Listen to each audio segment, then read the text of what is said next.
truth is the most convincing story that maps onto reality, and that's why the central narrative is falling apart. Right now in the United States, people should not be walking around with masks. We must see the central narrative for the fiction that it is. We are Americans. While elections are sometimes messy, this was a secure election. The founders began the fight for human liberty and self-governance, and it's up to us to finish the job.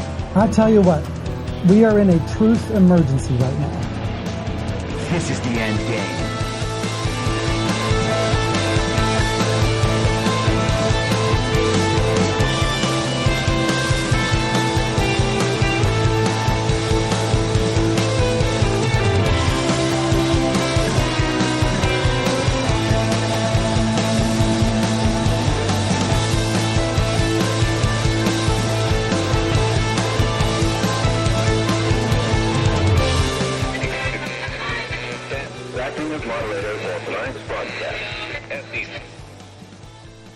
It's Thursday, October 10th, 2024, the 1,359th day of dystopia.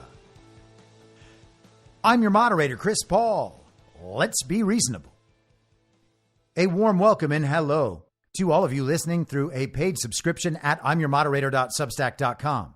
You can become a paid subscriber for as little as $50 a year or $5 a month. And in doing so, you will get the ad-free experience. You'll be able to participate in the conversation over on Substack, and you'll be invited to the interactive live stream every Wednesday afternoon. And if you can't, or you simply don't want to, continue listening to the free version on Substack, a wide variety of podcast platforms, and of course, Rumble. All I ask is that you share it with your friends. You can find the links to the podcast, the writing, the social media, and the merch site by visiting linktree.com/I'm your moderator.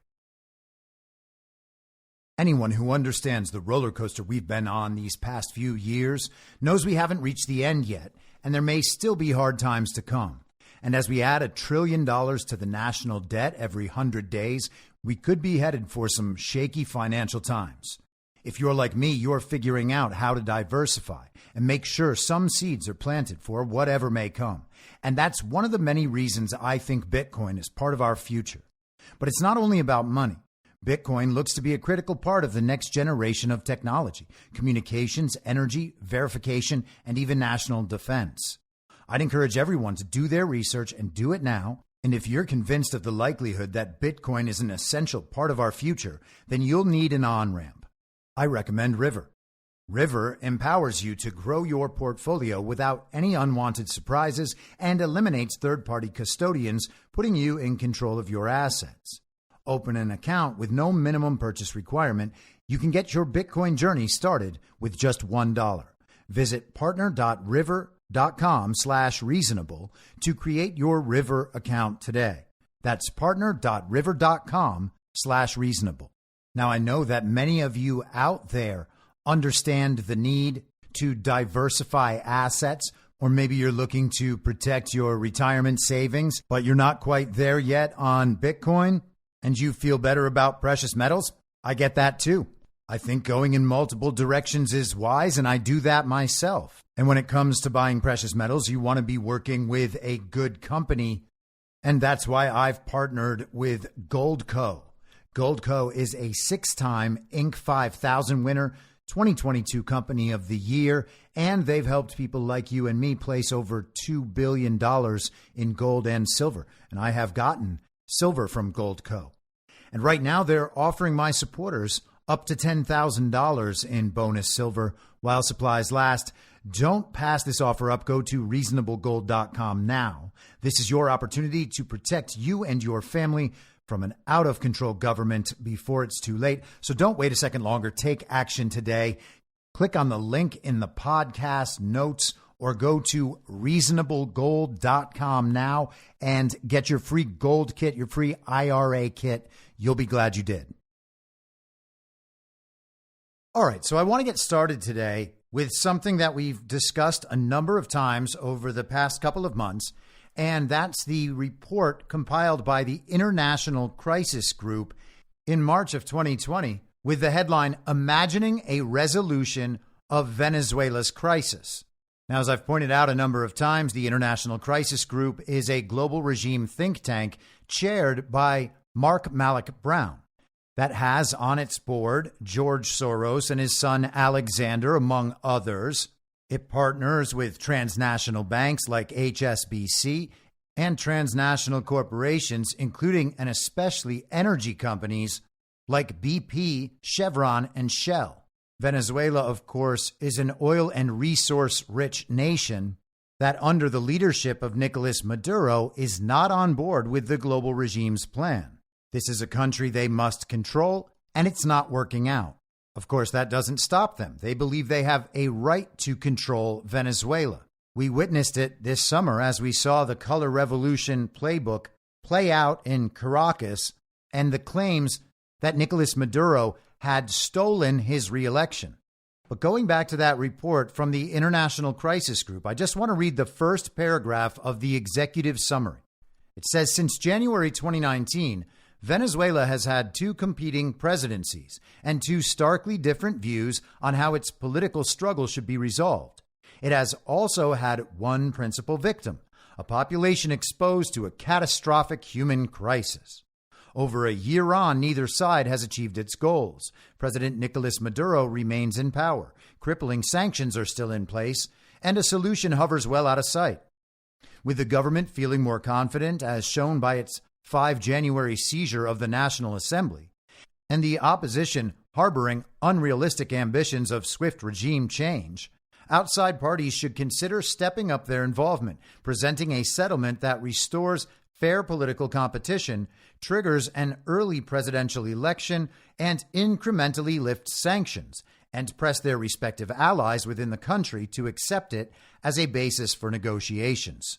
So essentially, they want to increase pressure. They want to add additional incentives if the Venezuelans choose to go along with the global regime program. They will also ramp up the punishments. This is often referred to as the carrot and the stick. The goal is to achieve what they call fair elections as early as possible. The fairness of those elections will be based on whether or not Nicolas Maduro is pressured to or chooses to step down from power. Now, this report was written 4.5 years ago, and obviously nothing has changed. Nicolas Maduro is still in power. In fact, he's stronger now than he was then. But I want to focus on that part about there being two presidencies. One of those presidencies, Nicolas Maduro's presidency, actually controls the affairs in Venezuela, and the military is on his side. The other presidency, quote unquote, doesn't actually exist at all, except from the perspective of the global regime. They are the quote unquote opposition who's being supported by individuals and entities linked to groups like the International Crisis Group and its partners.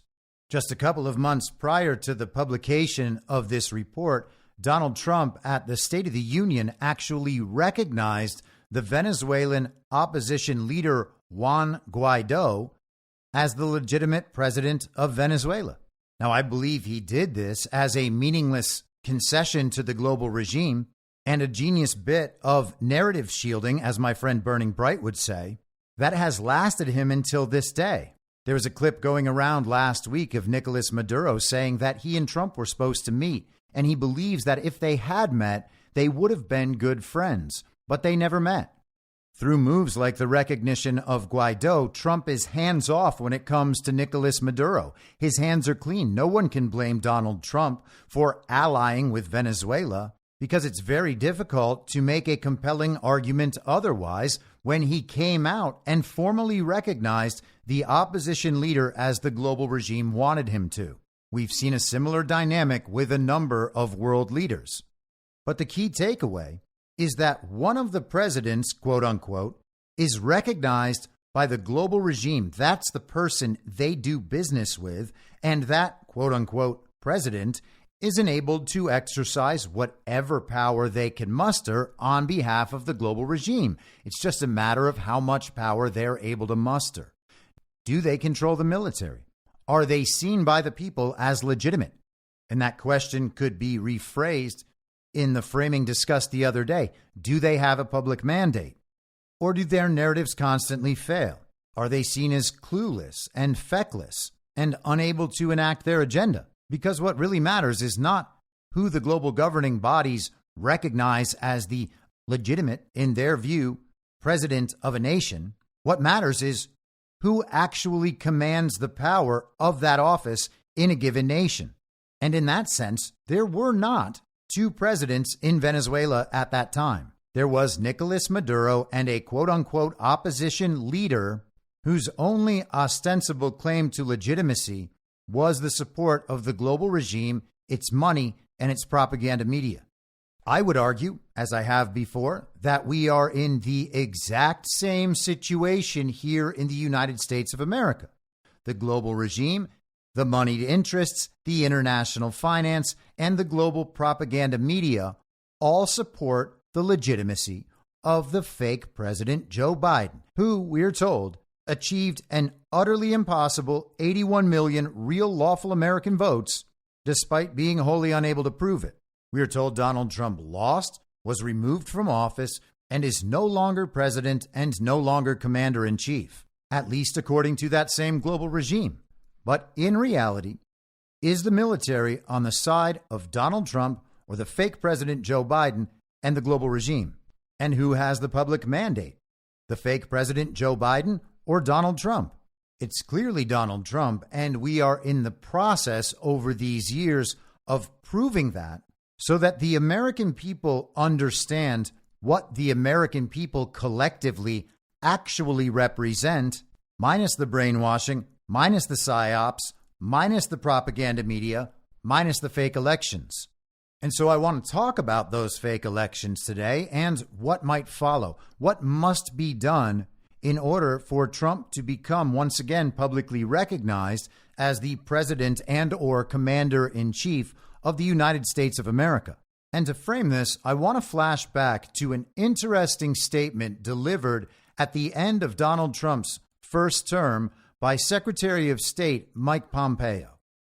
I'm currently preparing to engage with the Biden transition team, and if not, at what point does a delay hamper a smooth transition or pose a risk to national security?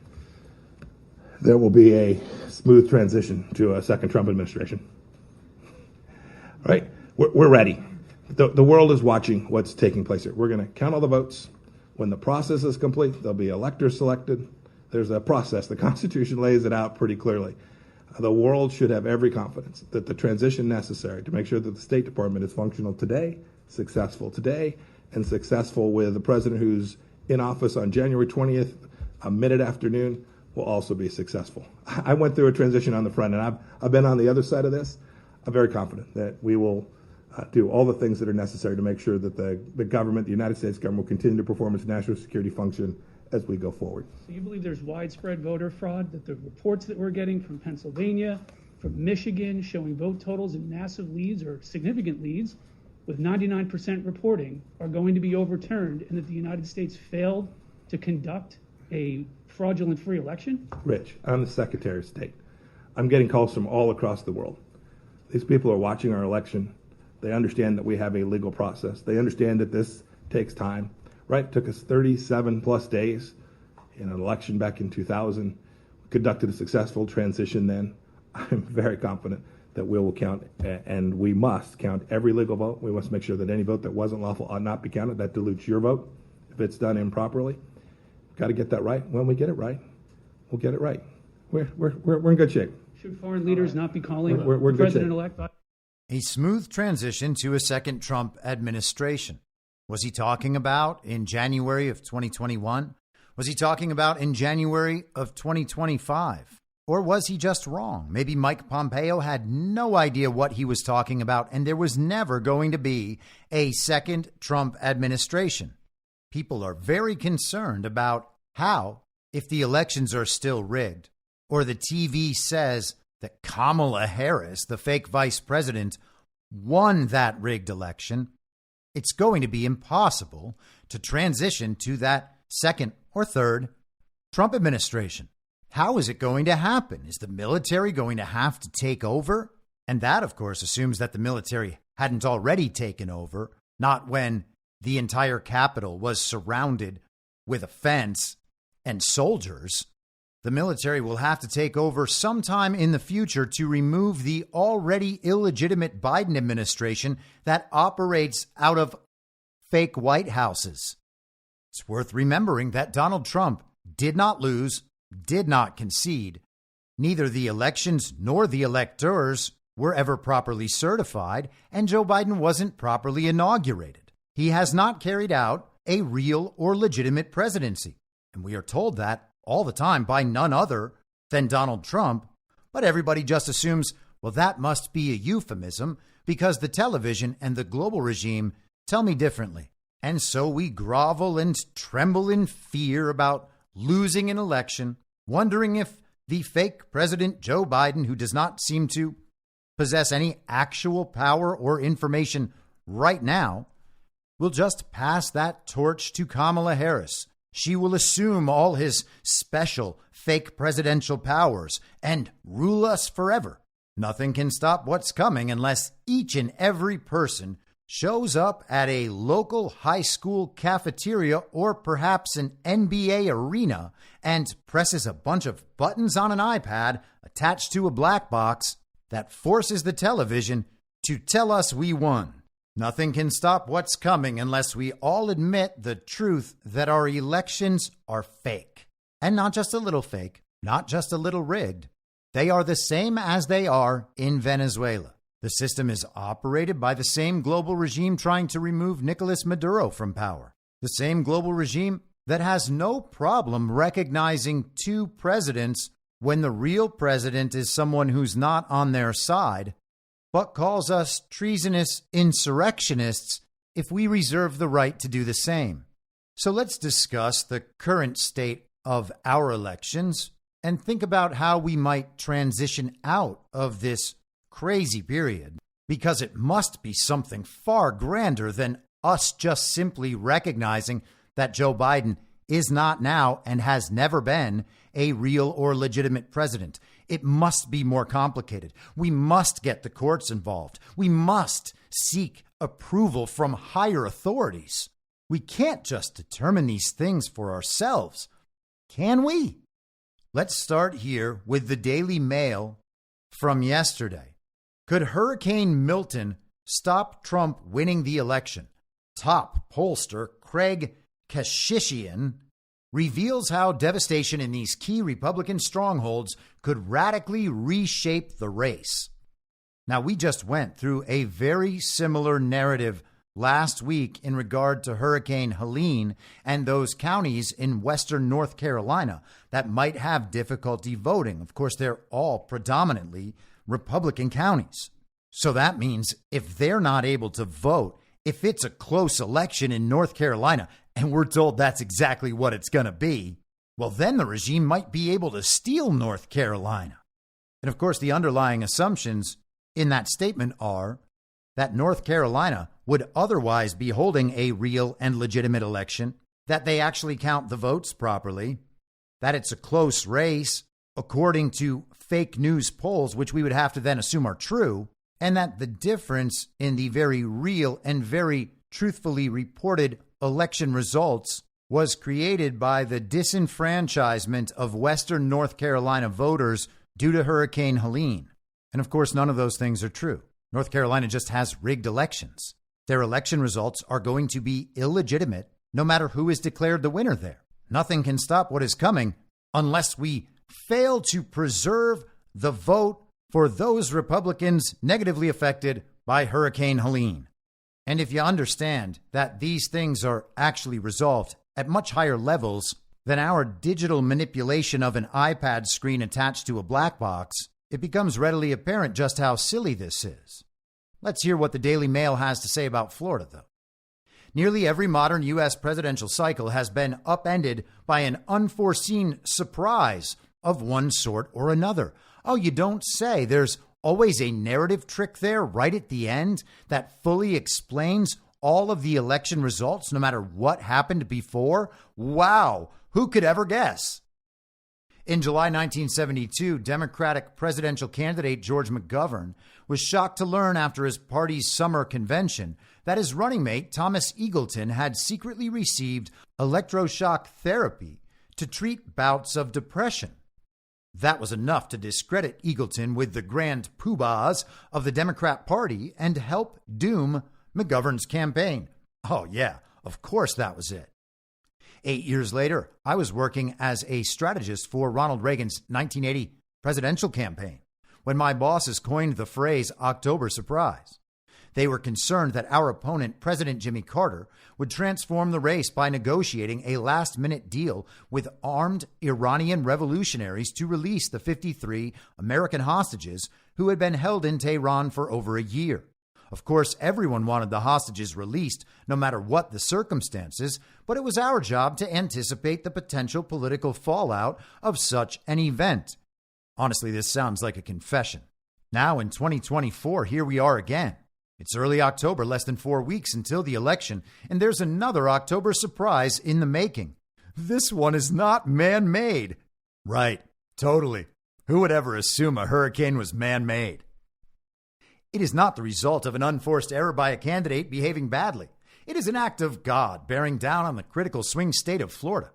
Florida is not a swing state. Think about how many falsehoods you would have already had to accept to still be on board with the premise of this argument.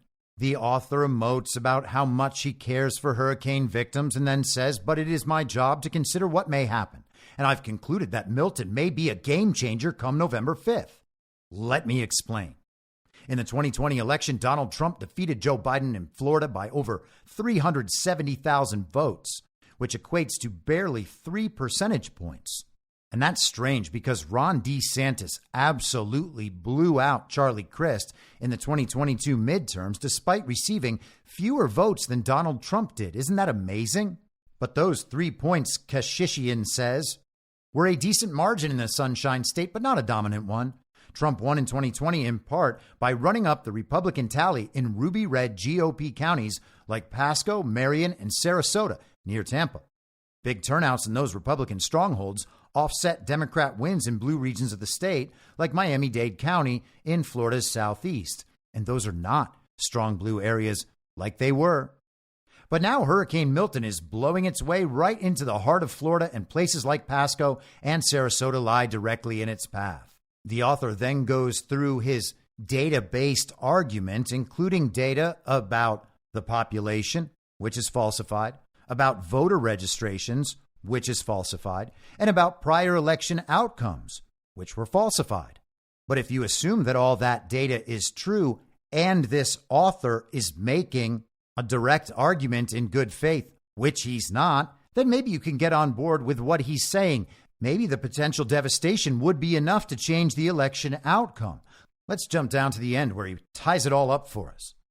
There's a measure on the ballot that would establish a right to abortion in the Florida Constitution, and another that would legalize recreational marijuana.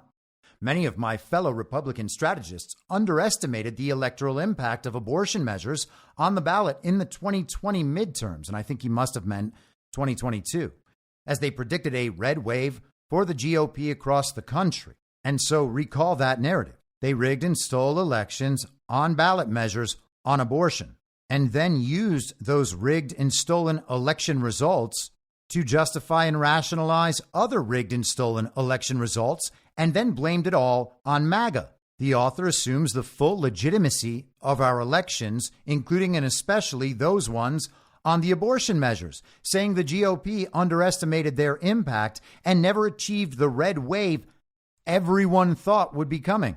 All of that is now used to justify the case that abortion measures in different states throughout the country will be responsible for the achieving of results that are otherwise totally unexplainable. Back to the Daily Mail, he says, I thought otherwise and said so on national television at the time. Oh, what a genius prognosticator. Indeed, the red wave never materialized. There is reason for Donald Trump's campaign to be concerned. Florida Governor Ron DeeSantis is an honorable guy, and he understands his primary duty is to protect people and property in his state. But I'm hoping the governor's office, amongst its many initiatives in the coming days, also thinks of how voters may be disenfranchised by this storm. Perhaps the governor can loosen absentee voting rules, or better yet, attach an absentee ballot, Democrat and Republican, to every aid packet that his Office of Emergency Management distributes. By doing so, the governor will fulfill his obligations to protect life as well as democracy. no race should be won because Americans couldn't vote. Isn't that incredible? His concern trolling over the disenfranchisement of Republican voters who hold a dominating edge, especially in those regions of Florida most impacted by Hurricane Milton, that's definitely not man-made, comes with a recommendation that the regime's election fraud apparatus be supported and enhanced by Ron DeSantis. And everyone should keep an eye on this. Is Ron DeSantis going to try to change election processes in favor of the election fraud apparatus using Hurricane Milton as a justification? I mean, we gotta hope that Ron DeSantis would not do something like that, or that if he did, it's just kayfabe, am I right? Who is going to be available to call Ron DeSantis out on that? Well, no one, because we're told it was all kayfabe. And we're now being told that if he makes concessions to the regime's election fraud apparatus, he'll be doing so for the benefit of Republicans. It's like that meme with the rapper Drake. He loves one thing and hates the other. An unaccounted for excess of absentee ballots for COVID? Very bad. An unaccounted for excess of absentee ballots for Hurricane Milton? Very good. Very patriotic, very Republican. That's Ron DeSantis. How many ways can he save us from a hurricane? Isn't he amazing?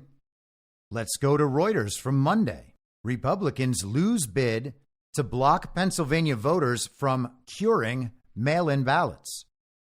Pennsylvania election officials will be able to notify voters of any mistakes in their mail-in ballots and let them make changes, the state's top court ruled, in a blow to Republicans who sought to block the practice in a state crucial to determining who will be the next U.S. president. In declining on Saturday to hear a lawsuit brought by the Republican National Committee and its state affiliate against so-called notice and cure procedures, the Pennsylvania Supreme Court said the RNC filed the case too close to the November 5th election. The case is one of more than 120 voting-related lawsuits the RNC is involved with across 26 states. Republicans say they are trying to restore faith in elections by ensuring people don't vote illegally. But some legal experts and voting rights groups argue the legal blitz is meant to lay the groundwork to challenge potential losses and suppress votes for Democrats. And it's like we have another one of those Drake memes ready-made. Election-related lawsuits by Republicans, very bad. They're trying to suppress the vote. They're trying to disenfranchise people, and it's probably racist. Election-related lawsuits by Democrats, very good. They're trying to protect the vote, and as always, it's because they're anti-racist. In another ruling on Saturday, the Pennsylvania Supreme Court declined to hear a case brought by voting rights groups against a state requirement that mail-in ballots must bear the correct date in order to be counted. The court also said the case was brought too close to the upcoming election.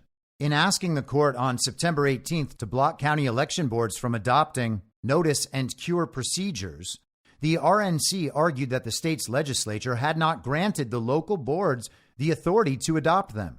And you kind of have to marvel at that one.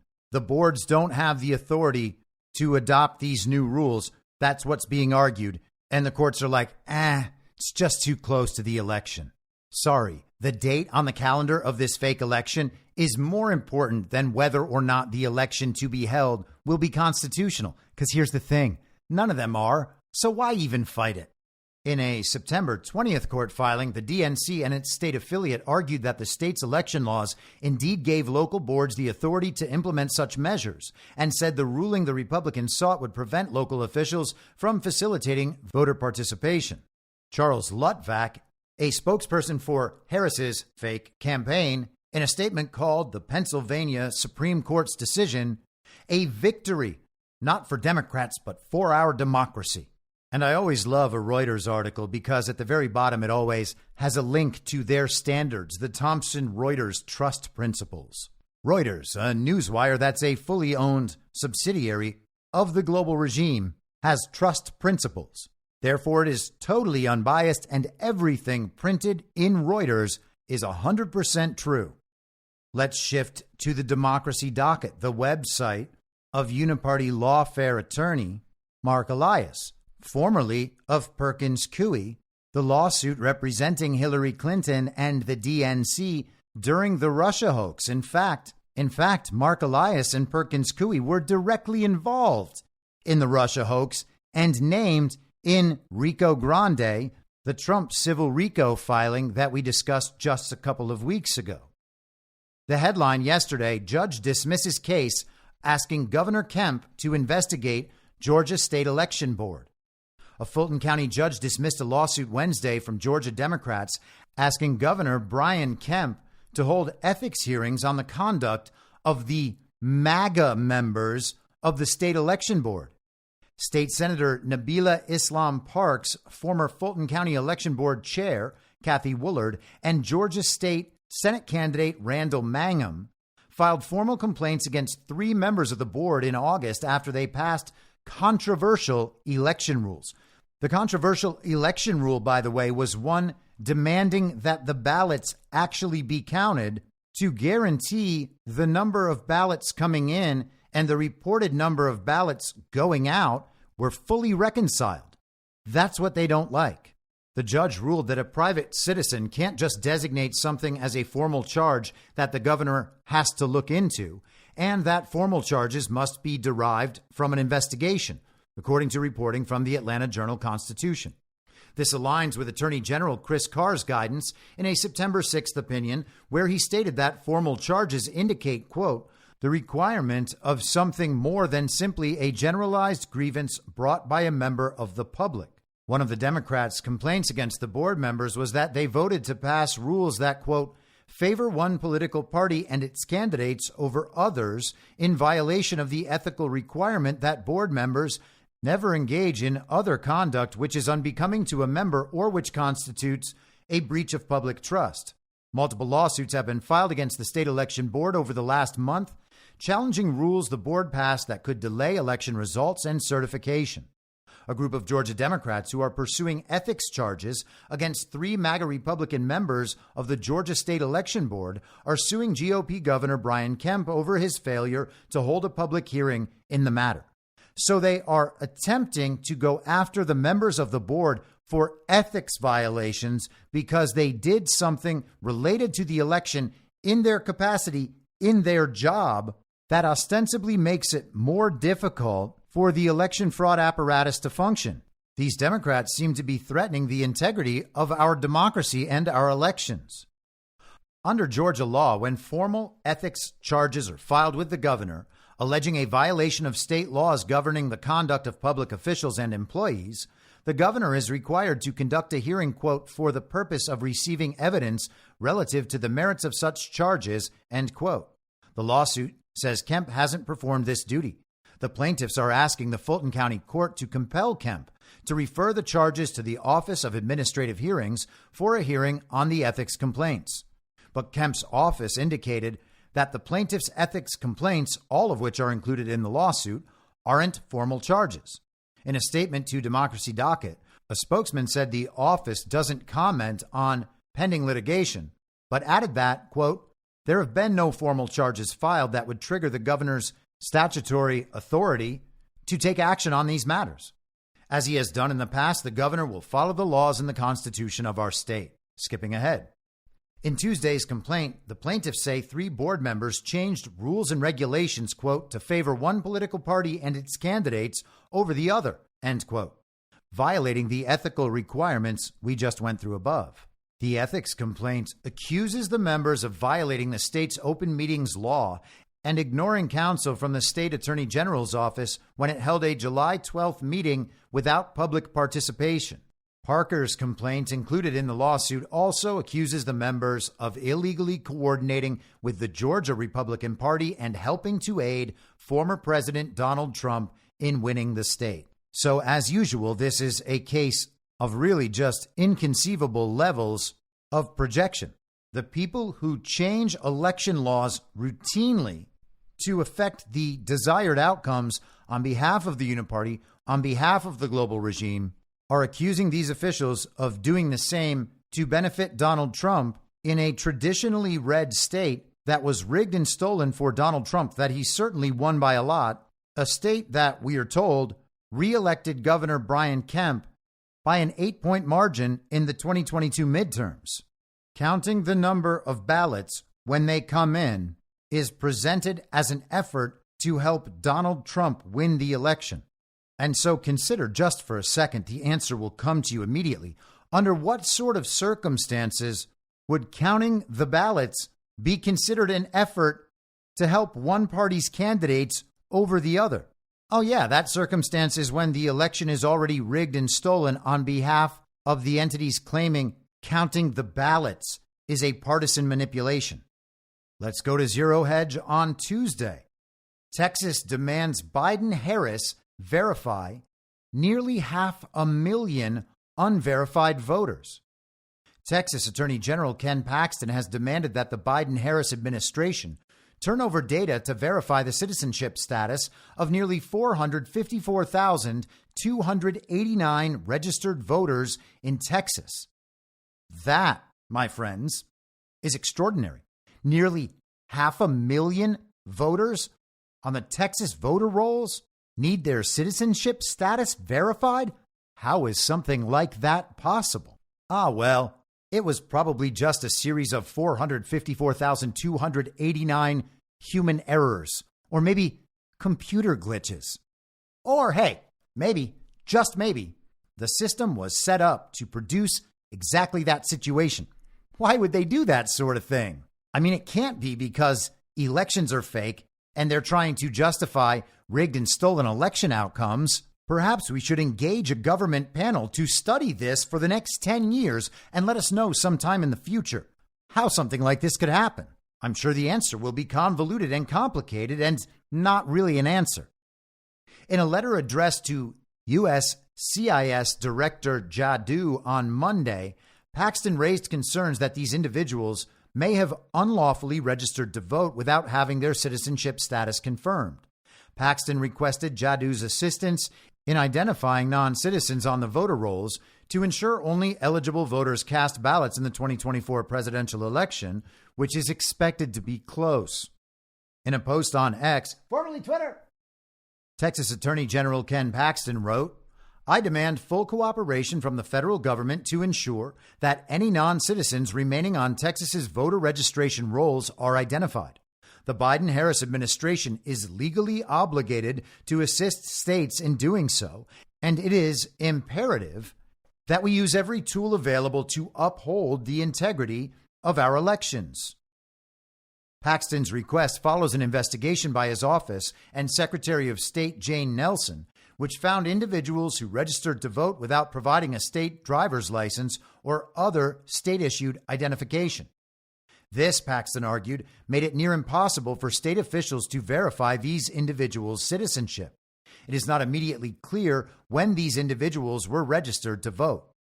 I am not asking for verification of the citizenship of anyone whose voter registration records contain a driver's license or state-issued identification number, Paxton clarified. According to Paxton, over 1,300 non-citizens were found registered to vote during an audit of 4 randomly selected counties. That is 1,300 too many when so many of our federal, state, and local elections are decided by a handful of votes, Paxton wrote. Paxton wrote that Texas has exhausted all available methods to confirm the citizenship status of the voters in question and is now demanding federal assistance. However, it is unlikely that the Biden-Harris administration will respond or cooperate with Texas on the issue. On September 27th, the DOJ filed a lawsuit against Alabama after Wes Allen, the Republican Secretary of State, inactivated the voter registrations of 3,251 individuals due to a lack of citizenship verification. And we discussed that on this podcast. The DOJ argued that Alabama's actions violated the National Voter Registration Act of 1993. Allen defended his decision in an interview with Headline USA, stating, "I was elected Secretary of State by the people of Alabama, and it is my constitutional duty to ensure that only American citizens vote in our elections. Why is the fake and illegitimate president's fake and illegitimate administration refusing to verify the citizenship status of 450,000 plus names on the Texas voter rolls?" It's like they don't even care about the possibility that an enormous number of non-citizens vote in American elections. And we're told not only that that sort of thing never happens, despite the obvious ability for it to happen constantly, we're told they would never want that to happen, despite the fact that they support it happening constantly. They legitimately tried to pass legislation so that that can happen. It's almost like they believe the United States of America is their corporation rather than our country. And they have a right to fill it up with as many of their slaves as they can, and then begin transferring our rights to their slave class. And of course, the strange and disturbing thing is that they've done this before, very likely with our own ancestors. Let's go to the Gateway Pundit from yesterday. Tina Peters releases her Mesa County voting system forensic examination to the public after sentencing by venomous Colorado judge. Gold Star mother and former county clerk in Colorado, Tina Peters, publicly released the Mesa County, Colorado voting system forensic examination and analysis reports before she was sent to prison for 9 years in another political prosecution. Tina Peters, a widow and Gold Star mother, has never violated any laws. She is 69 years old and will be 78 when the state releases her from prison. Tina asked her supporters to view her investigative reports on election integrity in Mesa County, Colorado. The reports 1 through 3 are found at tinapeters.us. Tina Peters argued in her investigation, the absence of secure hash algorithm .sha files for each digital ballot image makes the authenticity of each digital ballot image and the ballot level record for those ballots impossible to verify. And the true total vote count in Mesa County, Colorado cannot be accurately calculated for the 2020 general election or the 2021 Grand Junction municipal election from records in the databases of the county's voting system. So essentially, it is impossible to verify the results of Mesa County's elections. Why is that? Because the results are fake. Peters has always argued that backing up the election data from the Dominion system was lawful and required. Peters always insisted she has done nothing wrong, and it was well within her scope of responsibilities to back up the election records. In fact, in an interview with Steve Bannon on March 22nd, Peters said that, quote, the backup that she did was lawful and required by federal and state law. It has no PII or personal identifiable information of voters, end quote. After 7 days of trial in August, Peters was found guilty on 7 out of 10 charges. On Tuesday, and I think this should say last Thursday, Judge Michael Barrett lectured and scolded Peters before he sentenced her to 9 years in prison for downloading the election data, something she still argues was legal and appropriate. And the article concludes reiterating that those forensic reports are available on Tina Peters' website, tinapeters.us. Let's go to Axios from this morning. Behind the curtain, Dems blue wall blues. And the graphic that goes along with this article is a bit absurd. It's Kamala Harris with one finger raised, balancing Pennsylvania, Wisconsin, and Michigan, those states in a deep Ukraine blue and the background in a deep Ukraine yellow. It's like they're always trying to tell us something or something. Top Democrat politicians and operatives tell us the vital states of Wisconsin, Michigan, and Pennsylvania are getting tougher for fake Vice President Harris and the party's Senate candidates. Harris is depending on that blue wall to win the White House, even if she struggles in the Sun Belt. On private calls, some top Harris allies are saying they believe the race will come down to Pennsylvania and Michigan. How about that? It almost doesn't even matter what happens anywhere else. It's all about Pennsylvania and Michigan. If Kamala Harris can just win those two states, she's going to be our next fake president. Why it matters.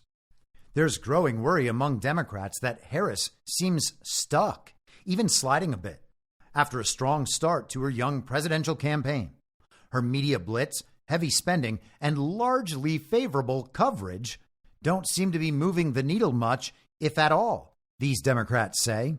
Yeah, isn't that strange? Her vibes-based, joy-based campaign that is being pushed in every way imaginable, while an equivalent negative force is being applied to everything Donald Trump does, can't seem to convince anyone that she's actually winning. But still, we're told it's a very close race over and over and over and over, according to all the fake polls. Pennsylvania is arguably the most important state on the map for Harris. Tell us who wins Pennsylvania, and we can tell you who's very likely to be president-elect. Oh, you see that? It's not even 2 states. It's really just 1. Harris, President Trump, and their allies plan to spend $350 million on TV ads in Pennsylvania, $142 million more than the next closest state, Michigan, the New York Times reports.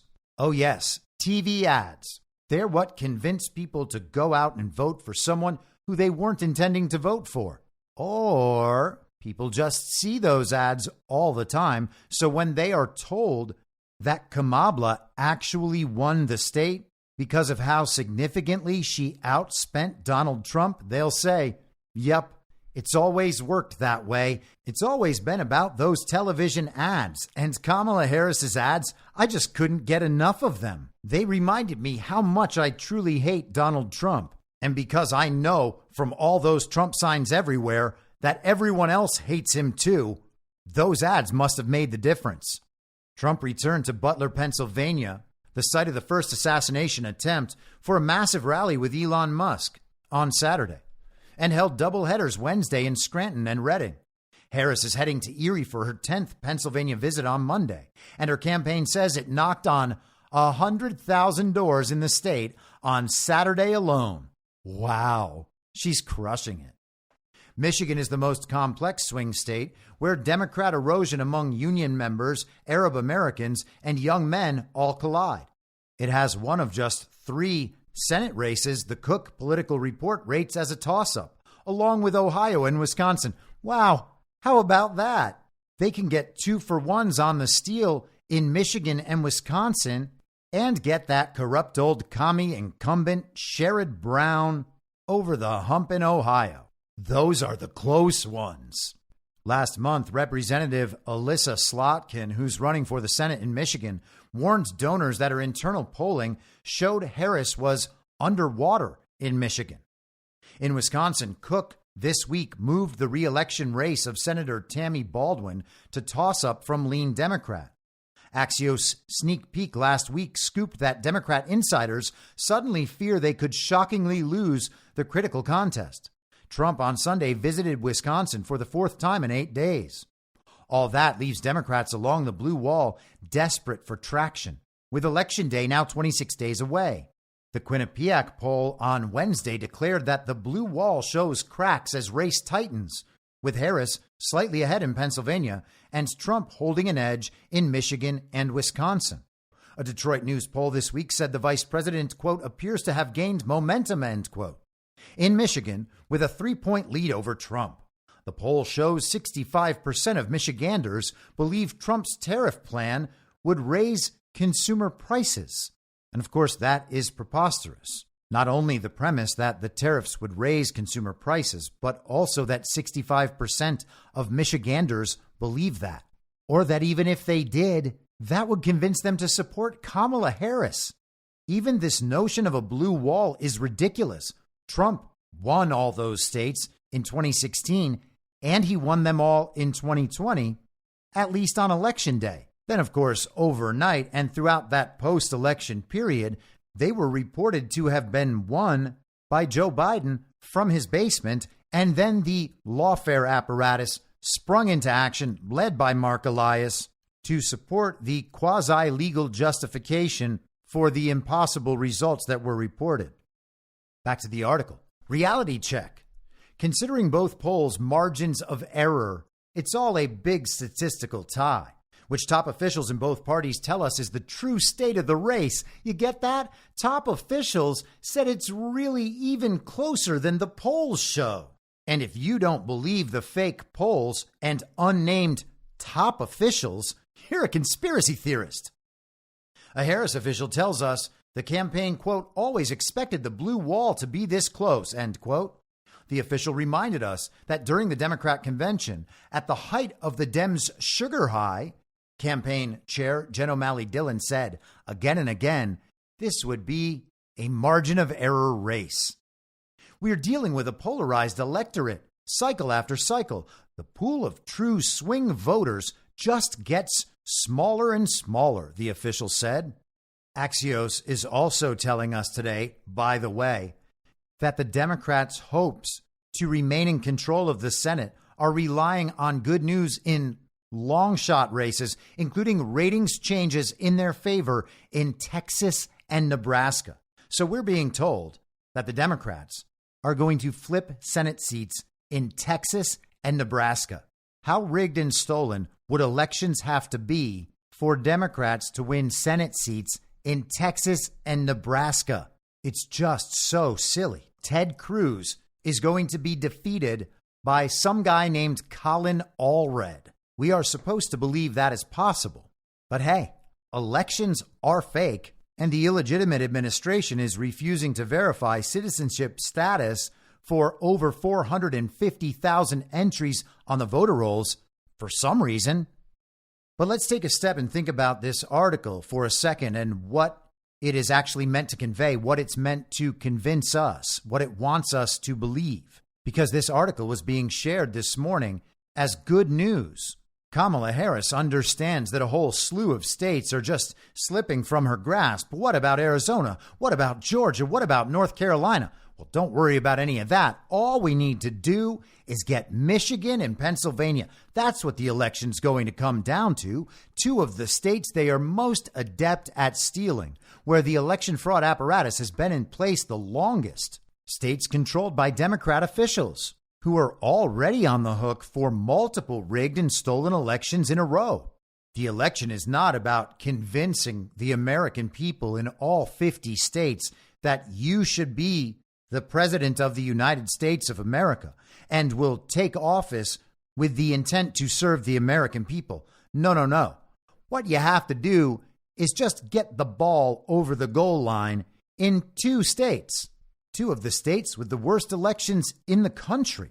Chris Matthews of MSNBC's Hardball fame used to talk regularly about how routinely Pennsylvania's elections were stolen by ward bosses exchanging a variety of favors for votes. But now we pretend their elections are totally legitimate, despite courts having ruled that Pennsylvania's elections were held under unconstitutionally changed election rules and processes in 2020. Free and fair, safe and secure. The courts found that there was no widespread fraud anywhere. It's insane that people still believe that. So this article is being sent around by Trump supporters as though it presents good news. Trump's got all these advantages. Kamala is clinging to dear life in Michigan and Pennsylvania, and everybody cheers. But to accept this story in full, you have to accept the truth of the underlying assumptions. And in doing that, you accept that the election really will come down to Pennsylvania and Michigan. And you got to understand that if the fake Kamala Harris campaign, if the uniparty media, if the regime media is putting out bad news about itself, it's so the article will go viral and confirm the truth of all the underlying assumptions. So what would you have to believe to accept this? A, we're in a real election. This is a real election where real votes are going to be counted properly, and the results of these elections will all be accurately reported in a way that makes us feel safe that if these elections were totally examined for the purposes of verification, the results, we are told, would accurately reflect the will and intent of the voters as expressed in the elections. Got to believe that, or else none of this makes sense. You also have to believe that Pennsylvania and Michigan are actually close races. And that, of course, is supported by nothing more than fake polls and prior fake election results.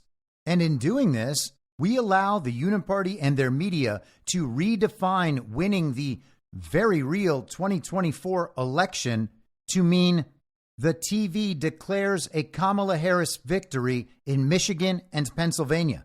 They want us to believe that if the TV tells us Kamala Harris has won Michigan, Kamala Harris has won Pennsylvania, that means Kamala Harris is going to win the whole election, which we all knew was a possibility because it was such a close race, especially in those swing states like Michigan and Pennsylvania that are normally the quote-unquote blue wall, but are just too close to call right now. Kamala is underperforming in key demographics, but if she's able to right the ship in time, she'll not only win Pennsylvania and Michigan, she's going to win the whole thing. But enjoy your good news while it lasts, suckers. It is a strange desire and a product of the total inversion that people will happily share anything that seems like good news, even while what they're actually doing is cementing the narrative foundations for the steal. We need to stop groveling and trembling over fake elections. Stop being so desperate for allies. Stop being so desperate for good news. We can focus simply on telling the truth, analyzing these things through the lens of that truth, and responding correctly. We do not just simply need to grovel and give our power away because we're scared about what might happen if the TV tells us that Kamala, quote unquote, won. This is NBC News from yesterday. Afghan accused of plotting terror attack worked as CIA guard, officials say. An Afghan man arrested on charges of planning a terrorist attack on Election Day worked as a security guard in Afghanistan for the CIA, two sources with knowledge of the matter told NBC News. Nasir Ahmad Tawedi, 27, was arrested on Monday in Oklahoma and accused of plotting to kill Americans with an assault rifle on behalf of ISIS. Court documents said he contributed to an ISIS charity in March and accessed online ISIS propaganda, but they did not say whether he was radicalized before or after he came to the U.S. in 2021. Oh, wait, isn't that the year that the illegitimate administration flew all of those quote-unquote refugees over from Afghanistan during the Great Escape? I mean, obviously, not those people who were clinging to the landing gear of planes, or so we were told, just the other 100,000 people they got out of there, since, of course, that flight was not the last flight out of Kabul. That video was even more preposterous than the paragliding go-karts, and people still believe that really happened. One senior illegitimate administration official said counterterrorism officials assess that Tawedi became radicalized during the 3 years he lived in the U.S. A senior law enforcement official said the FBI is still investigating that question. It's like they're admitting that the unnamed senior administration official is lying. They want you to believe he became radicalized here so that they wouldn't face the accusation that they flew terrorists into our country under the pretense that they were refugees escaping Kabul before the Taliban took over. The CIA declined to comment. Court documents say Tawedi entered the country in September 2021, about a month after the U.S. military completed its chaotic withdrawal from Afghanistan after 20 years of war. Every Afghan resettled in the U.S. undergoes a rigorous screening and vetting process, no matter which agency they work with, the official said. That process includes checking against a full range of U.S. records and holdings, the official said. So therefore, he definitely wasn't a terrorist before coming over here. It was his invitation to come to the United States and enjoy an American lifestyle that so radicalized him against America. A senior administration official familiar with the details said Tawedi passed 2 rounds of vetting with no derogatory information detected. Gosh, I hope this wasn't some sort of human error or computer glitch. The official said Tawedi was first screened before he entered the U.S. on what is known as humanitarian parole in September 2021, about 10 days after the last U.S. troops left Afghanistan. And you might remember being told by Jen Psaki that it was the most amazing humanitarian evacuation of all time. The source said he was vetted again while living in Oklahoma City when he applied for a special immigrant visa. He was eligible for the visa because he had worked for the U.S. government. He was approved for the visa, the official said, but he had not taken the final steps to make it official. Special immigrant visas are given to Afghans who worked with the U.S. in Afghanistan after they pass DHS screening. And wow, this guy must have been a real go-getter to only be 27 years old now and to have already worked for the U.S. government prior to 3 years ago. The sources familiar with his work in Afghanistan say he would have had minimal interaction with Americans, and he was not a CIA informant or a member of the U.S. trained and armed paramilitary force known as the Zero Units. Many of those fighters were evacuated to the U.S. after rigorous screening and vetting. Trust them. By the way, NBC links to an article on the NBC News website from August 29th, 2023, with the headline, Afghans who fought in secret CIA-trained force face legal uncertainty in the U.S. So I guess that's what these Zero Units are. Eventually, we'll hear the same about the regime's Azov friends from Ukraine. According to court documents, Tawedi indicated in seized communications that he planned his attack for Election Day, November 5th. Authorities said that in an interview after his arrest, he confirmed that the attack was intended to target large gatherings and that he expected to die a martyr. Authorities said he planned the operation along with a juvenile co-conspirator described as an Afghan citizen with legal permanent resident status. The pair were arrested after they met two confidential human sources and an undercover FBI agent who posed as business partners at a rural location in the Western District of Oklahoma to buy the rifles, 10 magazines, and ammunition for the planned attack. Man, isn't it amazing how our federal law enforcement and intelligence communities always know these people? Biden administration officials note that the complaint says the unnamed juvenile co-conspirator entered the country in 2018 during the Trump administration. That person also passed the vetting as well, a senior administration official said. All right, so that's a look at the election issues of this week. Now let's zoom out a bit to what it all means. This is CNN from this morning, and for whatever reason, it was updated this afternoon.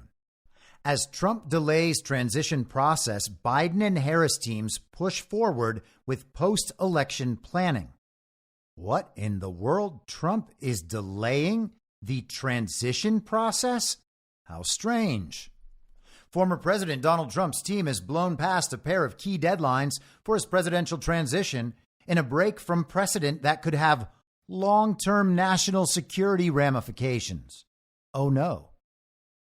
With just over 100 days until a new president is inaugurated and less than a month until Election Day, delays in the transition planning could pose challenges for a peaceful transfer of power. And of course, we were told something very similar in the 2020 post-election period as well. Trump's team wasn't being helpful enough. In an environment of intense polarization and mistrust, Max Stier, the president and CEO of the nonprofit and nonpartisan Partnership for Public Service, totally sounds nonprofit and nonpartisan, starkly warned that transition activities are, quote, optional at real risk. Oh no, Trump is threatening national security again. You're going to need to engage, and if you don't engage, that will really put our country in jeopardy, he said, in reference to the Trump campaign, which has not yet entered formal transition agreements with the federal government. The next president will face major issues at home and abroad: the aftermath of a devastating hurricane season, an escalating conflict in the Middle East, and economic uncertainty. The aim of a presidential transition is to ensure that new leadership is able to hit the ground running on day one. Smooth transitions increase the likelihood of smooth presidencies, said Chris Liu, the executive director of former President Barack Obama's 2008 transition. Led by the White House Office of Management and Budget and the General Services Administration, transition planning began before the Republican and Democrat parties had selected their 2024 nominees, Democrats' last-minute change atop the ticket notwithstanding. Representatives from the Harris and Trump teams met separately with representatives from the Biden administration in recent weeks ahead of a pair of deadlines aimed at kicking off the process. Trump's transition team is chaired by Linda McMahon, who led the Small Business Administration through his first term, and Cantor Fitzgerald CEO Howard Lutnick. Harris has selected the same person who led the process for President Joe Biden, Johannes Abraham, the former Indonesia-based ambassador to the Association of Southeast Asian Nations. What? By September 1st, both campaigns were expected to sign a memorandum of understanding with the GSA that gives them access to office space, communications, equipment, and IT support. The campaigns are also expected to submit an ethics plan and to identify the initial people who would need security clearances to begin receiving classified information during a transition. Man, those sound like really important steps. I wonder why the Trump team wouldn't be on top of something like this. Is it because they don't want to give the illegitimate Biden regime this sort of information, or is it because it doesn't matter at all? To date, GSA has entered into an MOU, that's Memorandum of Understanding, with the Harris transition team outlining the terms for spaces and services, and is prepared to provide services to the Trump transition team once an MOU is executed and services are accepted, a GSA spokesman said. The Harris team has also submitted its ethics plan, and the Trump team has not. So much of what they will need in order to be prepared to run our government depends on having access to information and resources that are dependent upon that MOU, Steer said, adding, "The clock is running and there are things they aren't getting." Oh no, it's just so sad that the Trump team is upsetting some guy.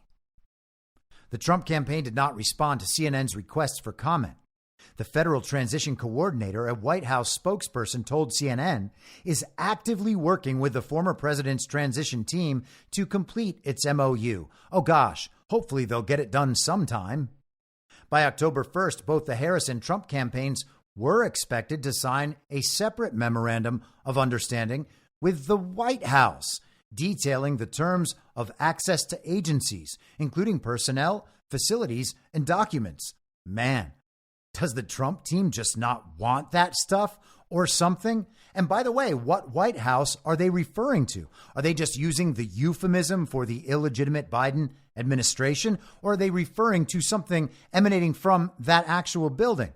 Because that's a little harder to discern now that there's a fake White House across the street in the Eisenhower Executive Office building where Joe Biden signs important papers and conducts important business of the country from his little tiny desk. And then there's that other fake White House down the street on Pennsylvania Avenue that we're told is nothing more than a museum that just so happens to have what we're told is an exact replica copy, indistinguishable from Joe Biden's massive ancient family Bible.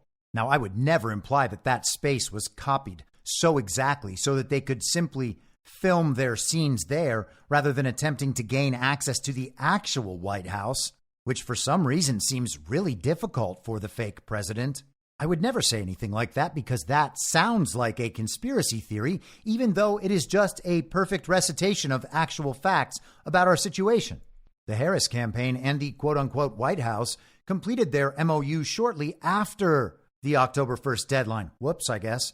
Trump's transition effort has yet to sign on, though Steer indicated conversations are ongoing.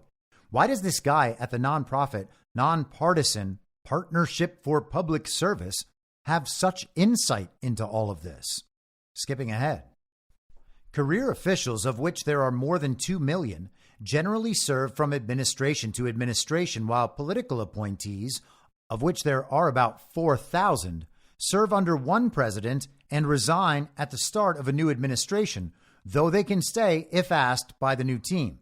Every government agency was required to identify a succession plan for all of its senior political officials by September 15th. And by November 1st, each agency must have briefing materials prepared for the eventual president-elect's team. Man, I can't believe Donald Trump is just going to leave these poor people hanging. They might not even be privy to what these people say Trump should do in his next term. The horror. The goal of those briefing materials is to help inform the next administration about what is facing them coming in, what the problems are, and what the administration has done to address them, and where they think priorities should be in the future. According to Valerie Boyd, director of the Center for Presidential Transition at the Partnership for Public Service. Man, these people are really involved. Those materials focus less on policy and more on organizational structure, logistical information, and topics like budget processes and the distribution of political appointees. The memos and briefing materials serve as a useful guide to help organize the expected conversations between the Biden administration and the next administration's transition team, a senior administration official told CNN. While organizations like Steers have worked to institutionalize the transition process in recent years, the specter of partnerships looms large, leading to questions of how or whether such briefing materials would be used by a future administration. Several Biden appointees who also served under Obama have suggested their experience preparing the 2016 transition has provided both muscle memory and a cautionary tale. Hours spent preparing memos and briefings could be met by an incoming administration that has no desire or need for them. We were waiting for the phone calls from the Trump team, waiting for people to show up, and they never did. They never took our memos, says one senior official who has served under both Biden and Obama. Why can't they ever name these people? The Trump campaign, this official said, has, quote, not shown any indication they want to use anything that we provide to them, end quote. In a scenario where Harris wins the election, much of the institutional knowledge of the current administration would remain intact, not unlike when Obama won re-election in 2012. You're kind of in a funny situation now, where one side may not want the briefings. The other side doesn't really need the briefings because it's a friendly takeover, a former Democrat transition official told CNN. Now let's hear about how all of this is a national security threat.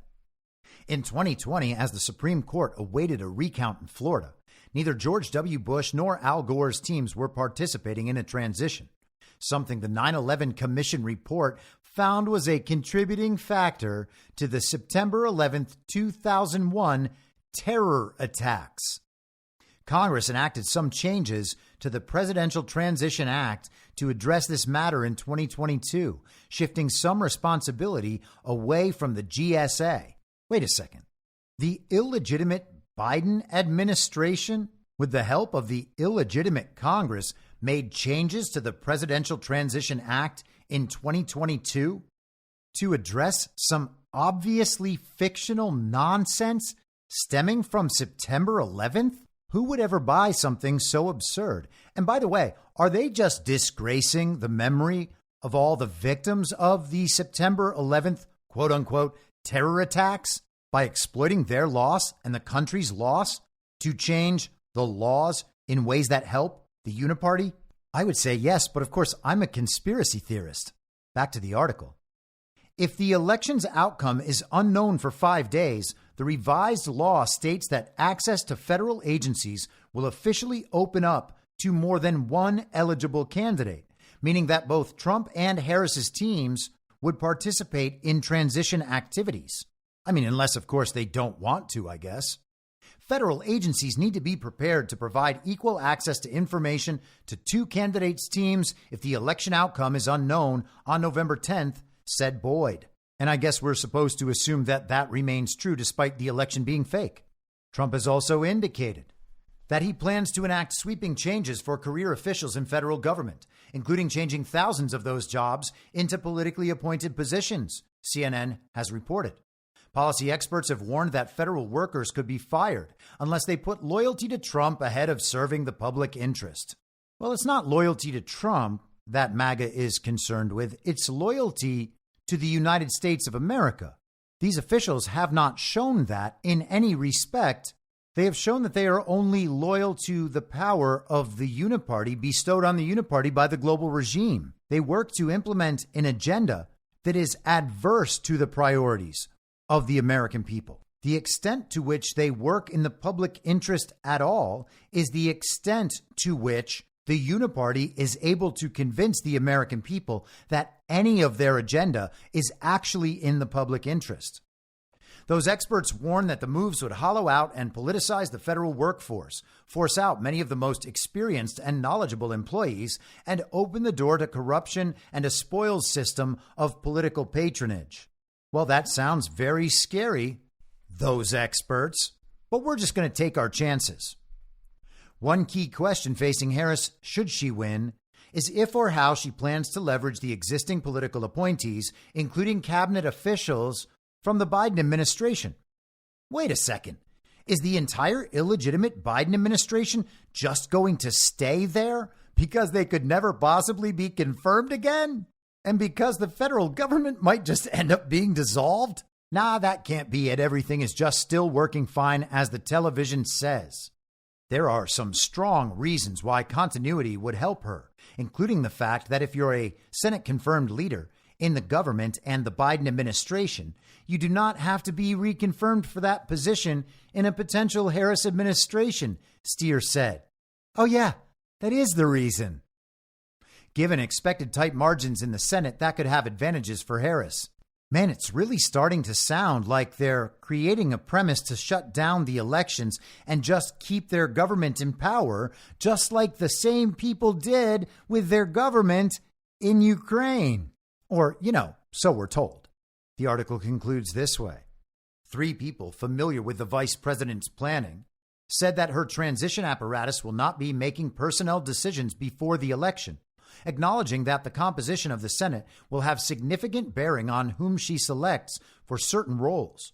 Harris has made one commitment thus far, to appoint a Republican to her cabinet. Oh gosh, how even-handed, conciliatory, and patriotic. Will it be Liz Cheney? Gosh, I can't wait to find out. So what do we have here? Trump is not even getting involved in the transition process? We were promised a smooth transition to a second Trump administration. Did that happen through the end of 2020 and the beginning of 2021? Or is it going to happen through the end of 2024 and the beginning of 2025? Who's to say? Is it possible that no transition will even be required? We actually won't have to have the military come and remove the fake President Joe Biden and the fake Vice President Kamala Harris and all their surrounding stooges from power because they're not really in power in the first place? That can't be it. That's just a conspiracy theory. The television told us that Joe Biden won the 2020 election. The very trustworthy election officials in the regimes in the uniparty's election fraud apparatus told us everything was free and fair, safe and secure, and that the reported results accurately reflected the will and intent of the American voters. And the regime-aligned courts agreed with the uniparty's lawfare apparatus, led especially by Mark Elias, that everything had been run perfectly. So perfectly that most of the courts decided that they didn't even need to take the cases, and virtually every court decided that they didn't need to see any evidence. It was just clear that Joe Biden actually received 81 million real lawful American votes, and that to even hint otherwise was a dire threat to our democracy and a repetition of the big lie. And sure, elite, regime-aligned think tanks claim that countries have 2 presidents on a fairly regular basis if they don't like the fact that a president who opposes the regime is actually in office. Claiming that someone else is actually president is only a bad thing when people who oppose the regime are doing it. So it happens elsewhere with regularity. It's certainly not anything new, but it could never, ever happen here. I mean, it couldn't happen here, right? Well, let's just explore the possibility. This is from the West Virginia legislature this week. It is House Concurrent Resolution 203. It is a bill that you can find at wvlegislature.gov. Let's go through it. Requesting that the West Virginia legislature shall not recognize an illegitimate presidential election. Whereas a constitutionally valid government only exists and endures when elections are conducted in accordance with all applicable legal requirements and are free of violence or threats of violence, government manipulation, censorship, coercion, fraudulent voting or manipulation of votes, election tabulation, and or election results by any means whatsoever. And that whereas in the 2024 election cycle, there have been, to date, 2 assassination attempts on the Republican nominee for president of the United States, while threats of assassination of the Republican nominee for president and vice president abound. The federal government, under the current Democrat-led regime, has utterly failed and continues to fail in a suspicious manner in its absolute duty to adequately protect the Republican nominee for president. And that, whereas the constitutions of the United States and the state of West Virginia require that only legal citizens may vote in U.S. and West Virginia elections, and that there is abundant evidence that non-citizens have been and are being registered to vote in the national election of 2024. Therefore, be it resolved by the legislature of West Virginia that the sovereign state of West Virginia declares it will not recognize an election for president if such election is enabled by illegal or fraudulent acts. And be it further resolved that the state of West Virginia will not recognize any election of the Democrat candidate for president during the 2024 election cycle if the Republican presidential or vice presidential candidate is assassinated, seriously injured during an assassination attempt, incarcerated, de facto eliminated, or barred from the ballot in any states, or is the subject of legal actions that preclude their effective campaigning. And be it further resolved that the state of West Virginia will not recognize an election of a candidate for president during the 2024 election cycle if the Attorney General of West Virginia or the Secretary of State of West Virginia, in consultation with the West Virginia legislature, determined that election fraud in any state was a major reason that resulted in a candidate for president obtaining a majority in the Electoral College. Election fraud includes non-citizen voting, vote buying, ballot forgery, illegal or illicit ballot harvesting, illegal or illicit discarding of legal votes or voter registrations, ballot miscounts, algorithmic manipulation of votes or vote tabulations, cyber attack or manipulation, or intimidation. Election fraud also includes interference by any government entities, including arrests or prosecutions for apparent political motives or other forms of persecution using legal or official processes to negatively affect an electoral process, or a political entity participating in an electoral process using unconstitutional, extra-constitutional, illegal, or otherwise illegitimate means, including those under the color of law or office. And be it further resolved that the state of West Virginia will not recognize an election of a candidate for president if the Attorney General of West Virginia or the Secretary of State of West Virginia, in consultation with the West Virginia legislature, determine that election interference by the federal government, foreign governments, or other state governments was a key factor that resulted in a candidate for president obtaining a majority in the Electoral College. Election interference includes censorship, information suppression or manipulation, or other unconstitutional, extra-constitutional, illegal, or otherwise illegitimate actions by the federal government, foreign governments, or other state governments, either directly or in collusion with elements of the media, social media entities, information entities, or political entities. And be it further resolved, thereupon a determination by the legislature of West Virginia, in consultation with the Attorney General and Secretary of State, of either the illegal or illicit elimination of the Republican presidential or vice presidential candidate during the 2024 election cycle, or election fraud or election interference resulting in the constitutionally illegitimate selection of a president during the 2024 election cycle, the legislature will be called into special session by the governor to consider actions to preserve the freedom of our people. And it ends with a resolution to submit this document to the state officials as well as the United States Congress. So West Virginia is essentially already declaring that they will not, under any circumstances, recognize Kamala Harris as a president-elect or president if they are able to push her through, because each and every one of those standards has already been met in 2024 and was met in 2020.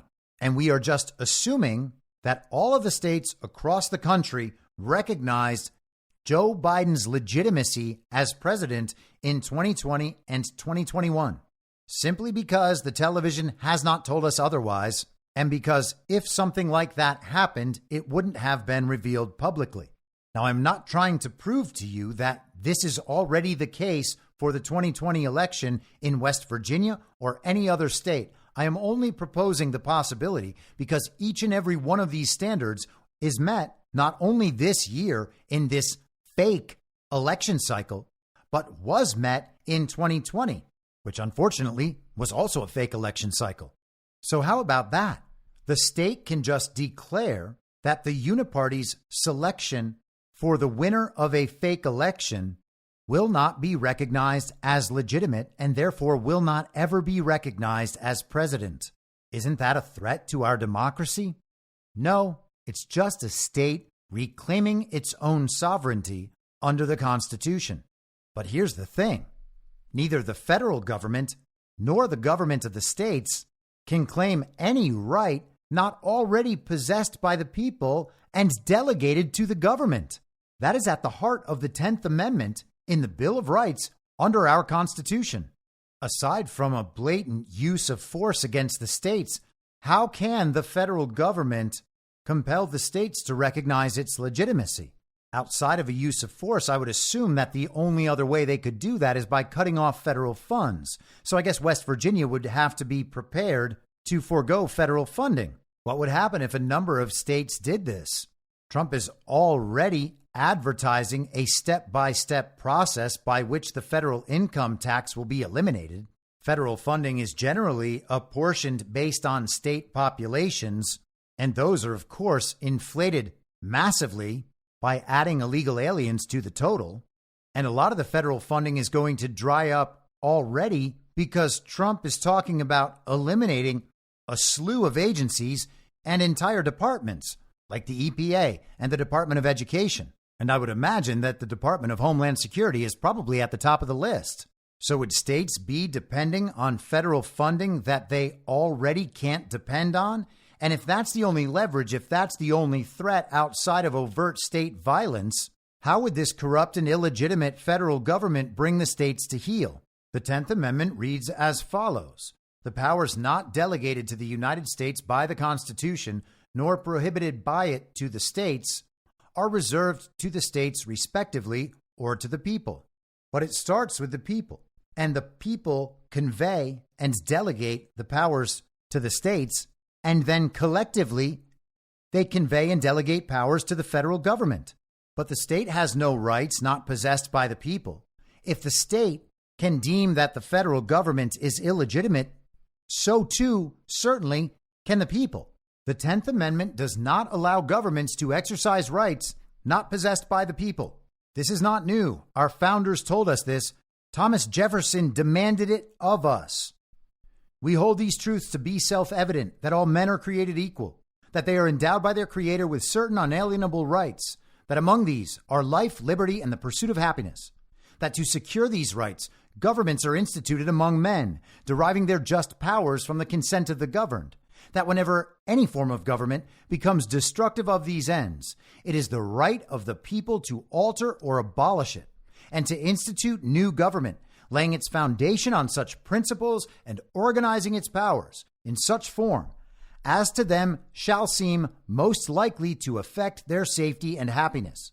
Prudence, indeed, will dictate that governments long established should not be changed for light and transient causes, and accordingly all experience hath shown that mankind are more disposed to suffer while evils are sufferable than to right themselves by abolishing the forms to which they are accustomed. But when a long train of abuses and usurpations, pursuing invariably the same object, evinces a design to reduce them under absolute despotism, it is their right, it is their duty to throw off such government and to provide new guards for their future security. So we have the justification, the right, and the duty not to recognize illegitimate governments, and yet people are doing it anyway. But the question is, does Donald Trump, does the military, who is actually in power, two presidents are possible. The regime tells us that themselves. So why in the world would we recognize their guy when their guy has no way of justifying his own legitimacy? That's not even possible for Kamala Harris, who, unless she's a secret agent, has already been committing treason for years, regardless of whether or not she is declared the winner of a fake election. It is our choice to recognize the legitimacy of a president. We can't be forced to do that, legally or otherwise. But instead, we grovel and tremble and hope that the TV will tell us that Donald Trump won a fake election to finally feel empowered to tell the truth about who the president is. This is our choice. It always has been. If we don't communicate that choice, then we are the ones denying the public mandate to Donald Trump that he just reiterated is what he really needs. He said plenty of times, we have all the votes we need. We just need to protect the vote. And unfortunately, after 2020, no one really wanted to do that. I mean, who are we to argue with the television? Who are we to argue with the legitimacy of the fake president? Only the regime is allowed to argue with a president's legitimacy, as it continued to do throughout Donald Trump's entire term. But we were told we were telling the big lie. We were told we were threatening democracy. We were told we were committing insurrection. And for whatever reason, people are still prepared to grovel and take it. Because I guess they want the hose again. And if they want it that bad, they're going to get it. But hopefully one more spray will wake them right up. Because the truth is, we really don't need another transition. And recognizing that fact, which provides that public mandate, will mean that the transition already occurred. I'll be back tomorrow at the same reasonable time on the same reasonable podcast network. I don't have a network. Masks and lockdowns don't work. They lied to you about a pandemic. And Joe Biden will never be president. In my mind, that's the end game. If you're listening for free and would like to support the show, the best way to do that is by signing up for a paid subscription at imyourmoderator.substack.com. You can find the info stream over on Telegram at t.me/veryreasonable. The merch site is cancelcouture.com. And for all my other links, you can visit linktree.com/imyourmoderator. And I'll see you soon. Down on the rain.